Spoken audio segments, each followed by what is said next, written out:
Hello everyone, बहुत बहुत स्वागत है आप सभी का आज की क्लास में। आज हम डिस्कस करने वाले हैं कैलकुलस। कैलकुलस जिसके दो हिस्से होते हैं, first is differentiation, second is integration. अब डिफरेंशिएशन इंटीग्रेशन क्या होता है, आइए इसे समझते हैं इस छोटी सी वीडियो में। एग्जाम्पल के तौर पर लेट्स सपोज आपको किसी भी चीज की छोटी से छोटी चेंज निकालनी है, जैसे इलेक्ट्रॉन, प्रोटॉन, न्यूट्रॉन, ये होती तो हैं लेकिन हमको दिखती नहीं। तो मान के चलो कि मुझे इलेक्ट्रॉन के मोमेंटम के बारे में जानना है, इलेक्ट्रॉन की वेलोसिटी मुझे जाननी है, इलेक्ट्रॉन की एक्सेलरेशन, उसकी काइनेटिक एनर्जी, उसकी पोटेंशियल एनर्जी, उसका इंपल्स, उसका मास। जो चीज नहीं दिखती है उसमें हो रही छोटी सी छोटी चेंज निकालने का जो प्रोसेस होता है उसको हम डिफरेंशिएशन बोलते हैं। डिफरेंशिएशन हमारी छोटी से छोटी चीजों की वैल्यू निकालकर हमको देता है।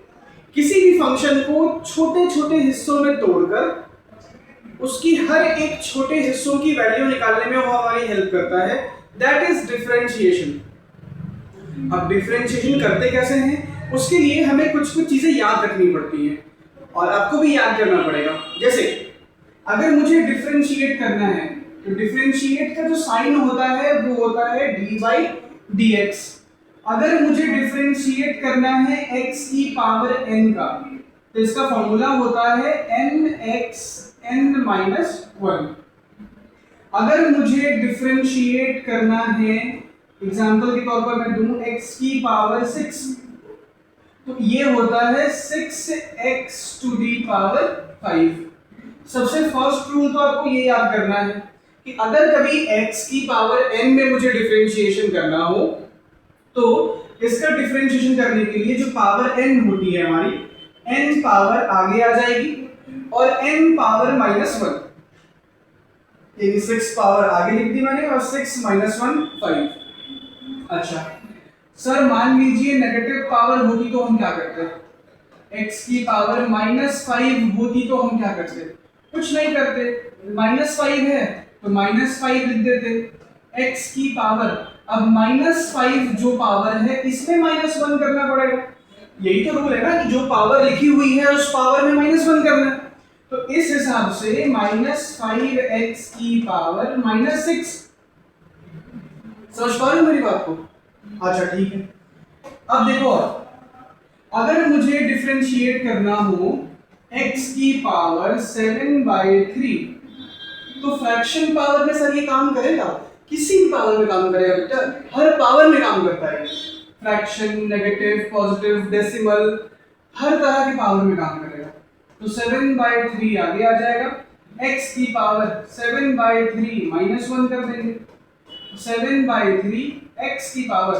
अब 7/3 में से 1 माइनस करेंगे, एलसीएम लेके 1 माइनस करो, आपकी वैल्यू बनती है 4/3। ये आपका आंसर है। समझ पा रहे? सबसे फर्स्ट रूल क्लियर है आपको डिफरेंशिएशन का कि अगर मुझे d बाई डी एक्स करना है, डिफरेंशिएट का मतलब ही है d by D x. x variable है इसलिए x के रेस्पेक्ट में कर रहे हैं, y वेरिएबल होता तो y लिखते, k होता k लिखते, t होता t लिखते। डिफरेंशिएशन x की पावर n का ये होता है, जो भी पावर लगी होगी पावर आगे आएगी, पावर में से एक कम। किसी भी तरह की पावर हो, नॉर्मल नंबर हो, नेगेटिव नंबर हो या फिर फ्रैक्शन में दिया हुआ हो, तब भी हम कर पाएंगे, तब भी हम उसको निकाल पाएंगे। समझ पा रहे हो क्या बोलना चाह रहा हूं? सबसे फर्स्ट रूल आपको क्लियर हो गया हो। सेकेंड रूल डिफरेंशिएशन का ये होता है कि डिफरेंशिएशन ऑफ कोई भी कांस्टेंट नंबर हमेशा 0 होता है। कांस्टेंट नंबर कभी भी अकेले आएगा, उसका डिफरेंशिएशन हमेशा और हमेशा 0 होता है। ठीक है, लेकिन differentiation of constant number with any variable, constant number किसी वेरिएबल के साथ में आ जाए, किसी वेरिएबल से मल्टीप्लाई में आ जाए, तो फिर उसको डिफरेंशिएट करने के लिए ये लिखोगे और x की पावर n के लिए nx to the power n minus 1, यही होगा अपने पास। एग्जांपल के तौर पर चलो इसका एग्जांपल दिखाता हूं मैं ये कहना चाह रहा हूं कि अगर मुझे डिफरेंशिएट करना हो 5x की पावर 11, तो ये जो 5 है, 5 तो कांस्टेंट नंबर है, तो कांस्टेंट नंबर को डिफरेंशिएट करने के लिए वो तो जीरो होता है, लेकिन कांस्टेंट नंबर अगर अकेले हो तो डिफरेंशिएट करने पे जीरो आएगा, कांस्टेंट अकेला ना हो तो डिफरेंशिएट करने पे जीरो नहीं आता है। तो वैसे केस में उस कांस्टेंट नंबर को वहीं पे 5 छोड़ दो, x की पावर 11 क्या बनेगा, 11x की पावर 10, 11x की पावर 10। अब ये दोनों आपस में मल्टीप्लाई कर जाएंगे और आपकी वैल्यू मिलेगी 55x की पावर 10, 11 5 से 55। यानी आपको यहाँ पे दो बातें समझ में आई। दो बातें क्या क्या, कि अगर आपको डिफरेंशिएट करना हो अकेला कांस्टेंट नंबर जीरो, मतलब कि देखो कांस्टेंट नंबर का मतलब कोई भी नंबर, जैसे 5 अकेला रहे, कोई भी नंबर अकेला हो तो वो हमेशा जीरो होगा, लेकिन नंबर किसी के साथ में हो, किसी का कोफिशिएंट बन के आया हुआ होगा, तो वैसे केस में उसका डेरिवेटिव जीरो नहीं होता है।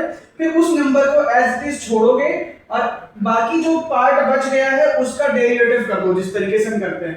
x की पावर 11 को फर्स्ट रूल के हिसाब से 11x की पावर 10 मल्टीप्लाई करो 55x की पावर 10। ये तीन रूल आपके फिजिक्स में बहुत काम आने वाले हैं while doing differentiation. 11th class की जो फिजिक्स हम स्टार्ट करते हैं तो उसमें डिफरेंशिएशन इंटीग्रेशन की हर पड़ाव पे जरूरत पड़ेगी हमें। हर चैप्टर में जितने भी चैप्टर्स हैं पूरे फिजिक्स में, उसमें हर जगह 11th क्लास 12th क्लास हर जगह डिफरेंशिएशन इंटीग्रेशन काम आएगा। तो डिफरेंशिएशन करते कैसे हैं ये आपको पता होना चाहिए। समझ में आ गया बात, क्लियर है? आखिर डिफरेंशिएट क्या होता है? डिफरेंशिएशन बेटा बहुत टॉक्सिक चीज होता है, बहुत टॉक्सिक। वो चीजों को तोड़ तोड़कर उसकी छोटी से छोटी वैल्यू निकालता है, जितना हो सके चीजों को तोड़ देता है। उसको हर सेकंड का हिसाब चाहिए, उसको हर पल का हिसाब चाहिए। डिफरेंशिएशन इतना जबरदस्त चीज है। और इंटीग्रेशन फिर जोड़ता है। जैसे एग्जांपल के तौर पर मान लो तुम्हारे हाथ में एक लड्डू है और वो लड्डू तुम्हें डिवाइड करना है एक बाल्टी चींटियों के बीच में। तो एक लड्डू को एक बाल्टी चींटियों के बीच में हम कैसे डिवाइड करेंगे? ये तो एक बाल्टी में कितनी चींटी होती है? लगभग अनलिमिटेड, लाखों करोड़ों मिलियन बिलियन इतनी चींटियां होती है बाल्टी में। तो मैं कैसे डिवाइड करूंगा? तो जब डिवाइड करना हमारे लिए पॉसिबल नहीं होता है डिफरेंशिएट, क्योंकि लड्डू के छोटे छोटे हिस्से करने हैं, बहुत छोटे हिस्से करने हैं। तो डिफरेंशिएशन ही है जो छोटे हिस्सों में चीजों को तोड़ सकता है, डिवाइड हम कर ही नहीं सकते। समझ रहे हो मेरी बात में क्या बोलना चाह रहा हूं? तो डिफरेंशिएशन चीज इसीलिए इतना मस्त होता है, आपकी हर एक छोटी से छोटी चीज का हिसाब निकाल के देगा, हर एक छोटी से छोटी वैल्यू निकाल के आपको देगा डिफरेंशिएशन। ये होता है डेरिवेटिव। ठीक है, चलो आगे बात करते हैं डेरिवेटिव के नेक्स्ट रूल के बारे में। डेरिवेटिव का एक इंपॉर्टेंट रूल आता है इसमें, that is product rule. Product rule क्या होता है? तो अगर कभी भी u और v दो फंक्शंस दिए हुए आपस में मल्टीप्लाई में हैं, चीजें मल्टीप्लाई में होंगी और उसको डिफरेंशिएट करना हो तो u को छोड़ो, v को डिफरेंशिएट कर दो, फिर v को छोड़ो, u को डिफरेंशिएट कर दो। ठीक है, मैंने वैसे अब आपको 3 फॉर्मूले बताए हैं, दूसरा, तीसरा और पहला। ऐसे ऐसे 12-15 फॉर्मूले और होते हैं। एक वीडियो लेके आऊंगा जिसके अंदर मैं आपको पूरी 12 फॉर्मूले लिखवा दूंगा क्या होता है। जैसे एक बार और लिख लो कि डिफरेंशिएशन ऑफ sin x का डिफरेंशिएशन मिलता है cos x, और अगर आपको cos x का डिफरेंशिएशन करना हो, cos x का करना हो तो माइनस sin x।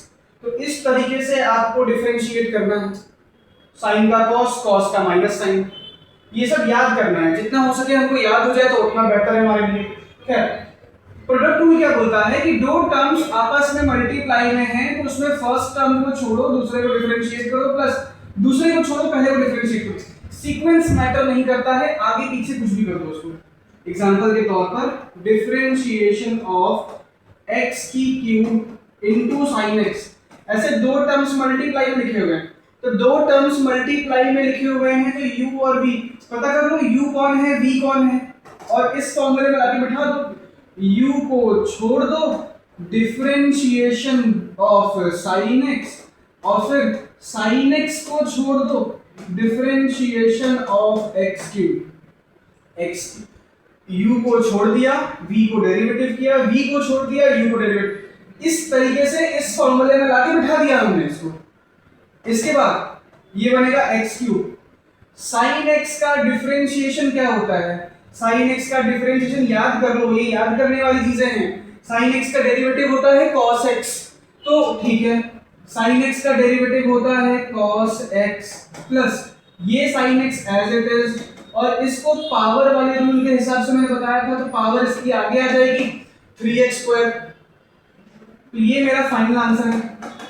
ये होता है प्रोडक्ट रूल कि x क्यूब साइन एक्स का derivative, sine x x cube derivative, और ऐसे कर दो, एक को छोड़ो दूसरे को डेरिवेटिव लो, प्लस दूसरे को छोड़ो पहले को डेरिवेटिव लो, यही करना है। ये होता है प्रोडक्ट का रूल। ये रूल समझ में आ गया होगा किस तरीके से दो टर्म्स मल्टीप्लाई में प्रोडक्ट में है तभी यूज करना, दोनों टर्म्स के बीच प्लस लगा हुआ है तो मत करना, इंडिविजुअली अकेले अकेले करके छोड़ देना उस केस में जब प्लस या माइनस लगा हुआ हो। ठीक है, उसके बाद फिर नेक्स्ट आता है अपने पास, दैट इज जिसको हम कहते हैं क्वोशिएंट रूल। क्वोशिएंट रूल क्या होता है? तो अगर आपको डिफरेंशिएट करना हो u बाय v, अगर कोई चीज अपॉन में फ्रैक्शन के फॉर्म में लिखा हुआ हो, पहले v का स्क्वायर करो, यहां सीक्वेंस मैटर करेगा, v का स्क्वायर करो, v को छोड़ो du by dx, minus u को छोड़ो dv बाय dx। सर ठीक है, पहले हमें v का स्क्वायर करना है, फिर v को लिखना है, u को डेरिवेटिव करना है, फिर u को लिखना है, v को डेरिवेटिव करना है, अब बीच में माइनस होगा, सीक्वेंस ही है, v का स्क्वायर फिर v को छोड़ो, v का स्क्वायर v को छोड़ो, u का डेरिवेटिव, यहाँ u v को पलट दो। फिर समझिए बात को मैं क्या बोल रहा हूं? तो जैसे एग्जांपल के तौर पर डिफरेंशिएशन दिया हुआ है x cube divide by sin x, तो इसके लिए हम क्या करेंगे? डिनोमिनेटर का स्क्वायर, तो sin स्क्वायर x, डिनोमिनेटर का स्क्वायर कर दिया, फिर डिनोमिनेटर बिना स्क्वायर का जैसा है एज इट इज वैसा ही लिखना है, differentiation of x cube minus x cube को छोड़ना है, डिफरेंशिएशन ऑफ sin x।